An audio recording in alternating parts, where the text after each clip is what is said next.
Po koncu dvoboja v Stožicah je pred rumeno-modrim objektivom tudi naš kapetan Janez Pišek. Jan, imeli smo svoje priložnosti, Olimpija je svoji dve izkoristila in zmaga Ljubljančanov z 2-0. Kako je bil tale dvoboj z Olimpijo videti skozi tvoje oči? Ja, res je, mi smo imeli nekaj situacije na začetku tekme, ki bi lahko boljše izpeljali, zadeli. Potem bi nam bilo lažje, Olimpija je kaznovala vsako našo napako. Moramo priznati, da je bila Olimpija danes dobra in da je zaslužila zmago. Jan, kaj je bilo tisto, zaradi česar vse 3 točke ostajajo tule v Stožicah?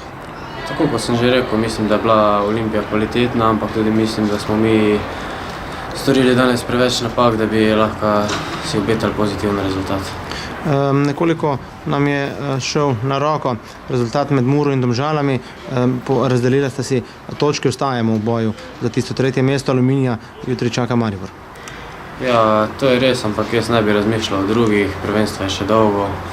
Mislim, da se moramo osredotočiti na sebe, na svoje igre in nabirati pike in ne se ozirati na druge.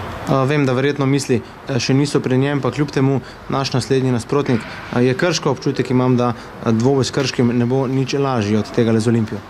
Ne, zagotovo ne bo. Vsi vemo, da je težko igrati s Krškim. Kot neko statistično gledano nam ne leži najboljše, ampak mi bomo vse naredili, da bomo zmagali in tako vsako tekmo gremo na zmago. Jan, hvala. Hvala.